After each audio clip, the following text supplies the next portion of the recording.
한 주간 평안하셨나요? 오늘은 소유리문답 36번째 질문을 함께 나눕니다. 36번째 질문입니다.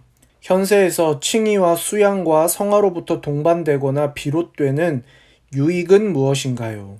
그에 대한 답으로는 현세에서 칭의와 수양과 성화로부터 동반되거나 비롯되는 유익은 하나님의 사랑에 대한 확신, 양심의 평안, 성령 안에서의 기쁨, 은혜의 더함, 그리고 그 안에서 끝까지 견디는 인내입니다.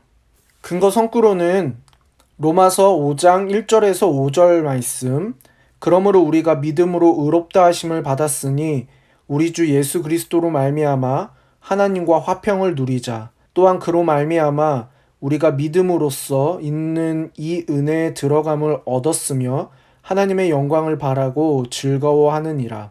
다만 이뿐 아니라 우리가 환난 중에도 즐거워하나니 이는 환난은 인내를, 인내는 연단을, 연단은 소망을 이루는 줄 알미로다. 소망이 우리를 부끄럽게 하지 아니함은 우리에게 주신 성령으로 말미암아 하나님의 사랑이 우리 마음에 부은 바 됨이니.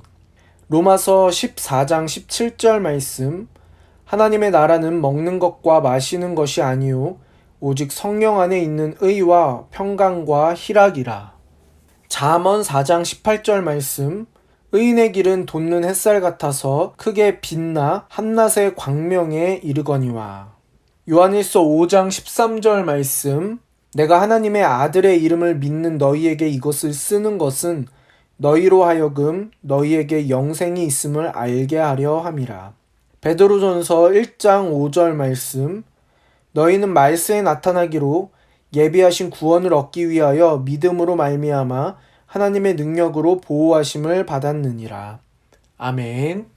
앞서 우리는 소유리문답 33번째, 34번째, 35번째 질문에서 효과적 부르심에 따르는 유익인 칭의, 양자됨, 성화를 각각 살펴보았습니다. 이번 소유리문답 36번째 질문을 통해 칭의, 양자됨, 성화에 동반되는 유익인 하나님의 사랑의 확신, 양심의 화평, 성령 안에서의 기쁨, 은혜의 증가, 그리고 거기에 끝까지 견디는 것에 대해 살펴보겠습니다. 좀 더 넓은 범위에서 살펴보면 소유리문답 29번째 질문에서 36번째까지의 질문은 우리가 살아있는 동안에 그리스도가 획득한 구원으로부터 받는 유익들을 다룹니다. 그리고 이어지는 37번째, 38번째 질문은 우리가 죽을 때와 부활 때에 받는 유익을 다룹니다. 이를 구분하면 29번째에서 36번째 질문은 구원론에 해당하고 37번째, 38번째 질문은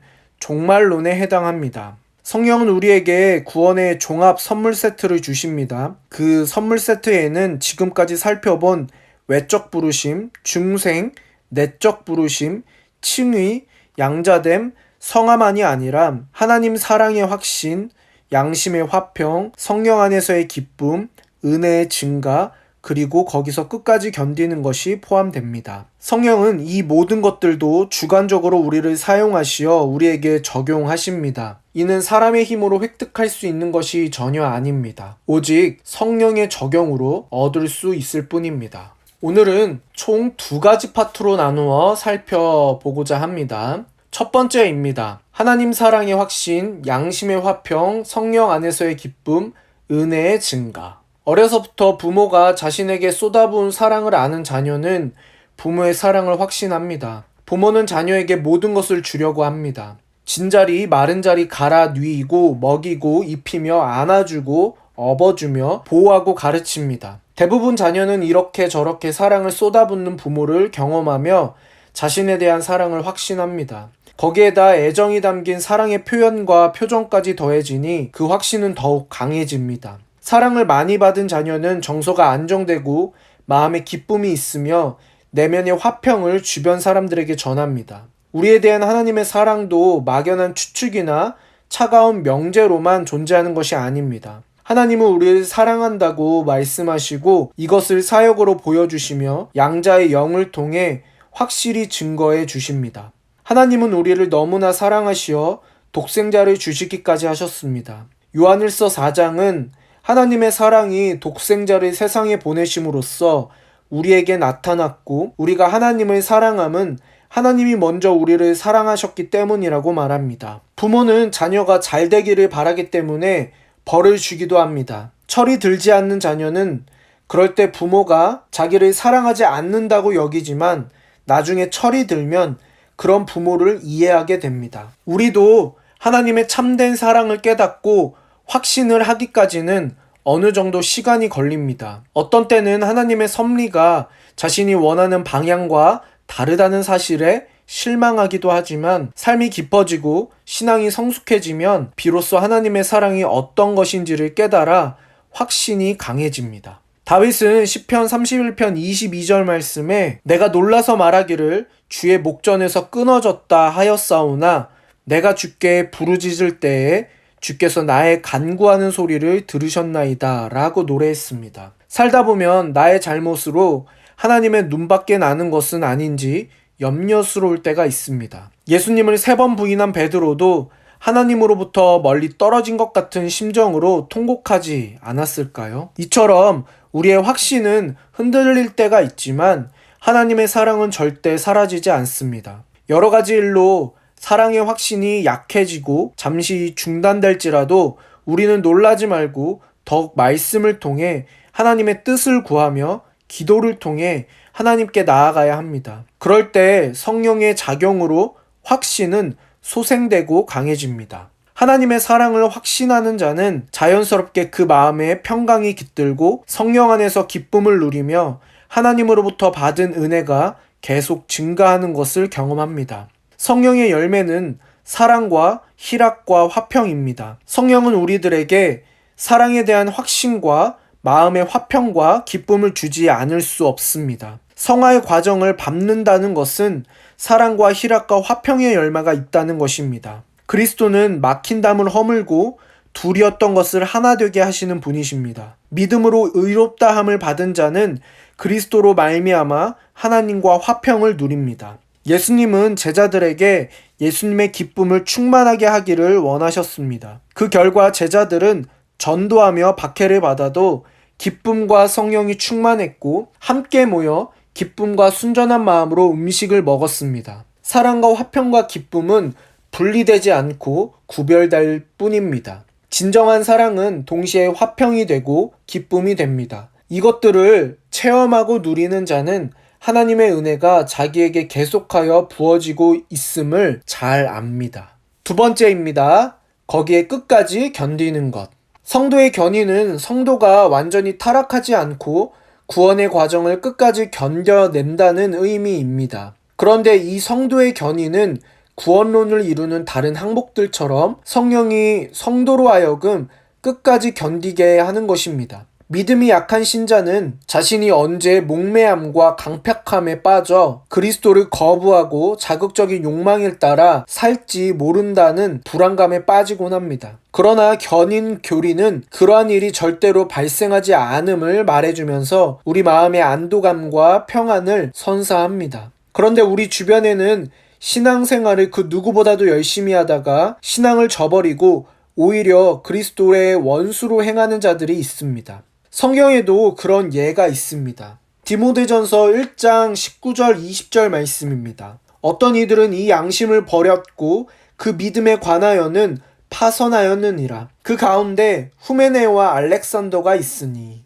디모데후서 4장 10절 말씀입니다. 대만은 이 세상을 사랑하여 나를 버리고 데살로니가로 갔고 라고 말하고 있습니다. 이런 예들을 보면 견인교리가 틀린 것이 아닌가 하는 의문이 생길 수 있습니다. 하지만 이들은 애초에 참된 중생에 의한 신앙생활을 했다고 볼 수 없는 자들입니다. 마태복음 13장에 기록된 씨 뿌리는 비유를 생각해 봅니다. 돌밭에 뿌려진 씨는 흙이 깊지 아니하므로 곧 싹이 나나 해가 돋은 후에는 뿌리가 없으므로 말라 버립니다. 말씀을 듣고 즉시 기쁨으로 반응하지만 진짜 뿌리가 없는 자들은 환난이나 박해가 일어나면 견디지 못하고 넘어집니다. 이런 일시적인 믿음을 가진 자는 자신이 참된 믿음을 가지고 있다고 착각합니다. 하지만 중생의 결과가 아닌 인간적 차원의 종교적 확신은 뿌리가 없어서 환난이나 박해를 이겨낼 수 없습니다. 그러므로 실제로 배도한 자들이 존재한다고 해서 견인교리가 부정되는 것은 아니며 다만 일시적 형상으로서의 믿음이 존재한다는 사실을 말해줄 뿐입니다. 즉, 배교하는 이들은 본래부터 교회에 속하지 않았다는 것입니다. 이것에는 요한일서 2장 19절 말씀이 말해주고 있습니다. 그들이 우리에게서 나갔으나 우리에게 속하지 아니하였나니 만일 우리에게 속하였더라면 우리와 함께 거하였으려니와 그들이 나간 것은 다 우리에게 속하지 아니함을 나타내려 함이니라. 그래도 우리가 남은 의문을 가질 수 있습니다. 앞서 살펴본 것처럼 성경은 성화에 힘쓰라고 가르치는 동시에 배교에 대한 경고도 하기 때문입니다. 견인이 흔들림 없이 확실하다면 이러한 권면과 경고는 불필요하지 않을까 생각해 봅니다. 하지만 이러한 권면과 경고는 중생한 우리들의 배교를 전제하는 것은 아닙니다. 단지 성령이 아닌 사람의 능력에 의지한 구원 추구는 실패한다는 것을 보여주고 우리들에게 더욱 자신을 살피고 배교에 이르지 않도록 은혜의 수단들을 열심히 사용해야 함을 말하는 것입니다. 바울이 이탈리아로 가는 배에서 풍랑을 만났던 사건을 떠올려 봅시다. 풍랑이 심해서 배가 침몰할 위기에 처했습니다. 그렇게 며칠을 풍랑과 사투하던 그때 바울은 소망을 잃은 사람들을 안심시키며 다음과 같이 말했습니다. 여러분이여 내 말을 듣고 그르데에서 떠나지 아니하여 이 타격과 손상을 면하였더라면 좋을 뻔하였느니라. 내가 너희를 권하노니 이제는 안심하라. 너희 중 아무도 생명에는 아무런 손상이 없겠고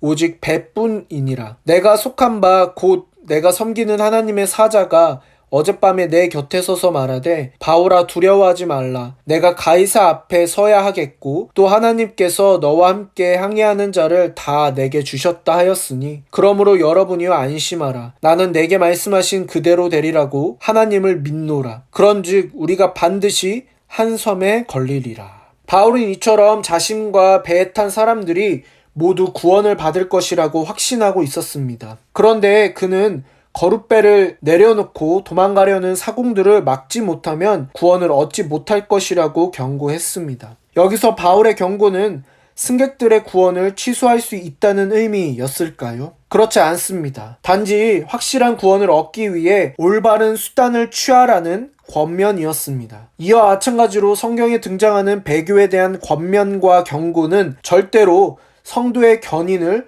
부정하는 것이 아닙니다. 구원론을 전체적으로 신자의 선택과 결정과 의지와 노력의 관점에서 이해하면 견인교리를 받아들이기 힘듭니다. 반대로 구원이 하나님의 일이라는 관점을 유지하면 견인교리를 받아들이기 쉽습니다. 우리의 구원은 우리의 선택에 있지 않고 하나님의 선택에 달려 있습니다. 영원하고 불변하신 하나님의 선택에 여러분 실패가 있을까요? 구원의 영광으로 선택받을 자들에게는 실패 없이 구원이 주어집니다. 하나님의 실패 없는 선택은 견인교리의 확실한 근거입니다. 우리가 앞서서 하나님의 영원한 작정을 다룰 때 살펴보았던 웨스터민스터 신앙고백 3장 6항은 택하심을 입은 자들이 때가 되어 역사하시는 그리스도의 영에 의해 그리스도를 믿도록 효과적으로 부름을 받고 그의 권능에 의해 믿음을 통해 구원에 이르도록 의롭다 칭함을 얻고 양자됨을 얻고 성화되고 보호를 받는다 라고 말하였습니다. 여기서 보호를 받는다 라는 내용이 성도의 견인에 해당합니다. 웨스터민스터 신앙고백 3장 6항이 말하는 것처럼 성도의 견인은 칭이나 양자됨, 성화와 마찬가지로 그리스도의 영에 의해 주어지는 선물입니다. 선택을 받은 자들은 그들이 의식하지 못하는 가운데 성령에 의하여 새로운 생명을 받아 중생합니다. 성령이 심으신 생명은 반드시 싹을 틔우고 꽃을 피워 결국엔 열매를 맺습니다. 성령 또한 영원하고 무한하며 전능하신 하나님이십니다. 성령은 쉬지 않고 일하십니다. 하나님이 심으신 생명의 원리는 실패하지 않고 우리 안에서 지속적으로 영향력을 발휘합니다.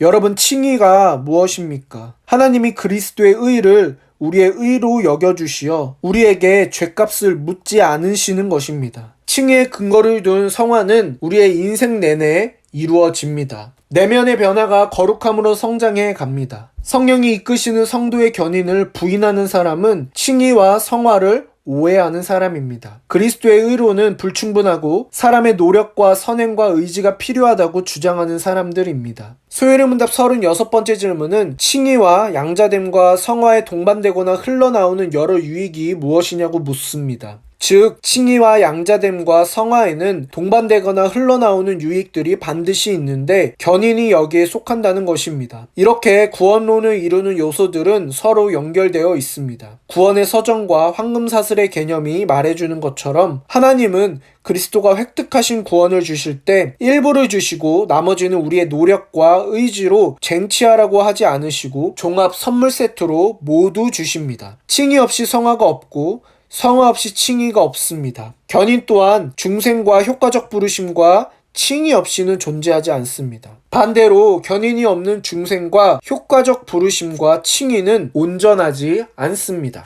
오늘은 3가지 질문을 준비했습니다. 첫 번째입니다. 칭의, 양자됨, 그리고 성화에 동반되거나 흘러나오는 여러 유익은 구원의 서정과 어떤 관계가 있나요? 두 번째입니다. 후메네오와 알렉산더, 데마, 거짓 선지자들은 견인 교리가 틀렸음을 나타냅니까? 세 번째입니다. 씨 뿌리는 비유에서 돌밭에 뿌려진 씨는 어떤 믿음을 의미합니까? 일시적 믿음에는 어떤 현상들이 나타납니까? 요한일서 2장 19절을 참고하여 이야기해 봅시다. 이상 3가지 질문입니다. 이 3가지 질문의 답을 달아보시면서 여러분의 믿음의 지경이 넓어지기를 소망합니다.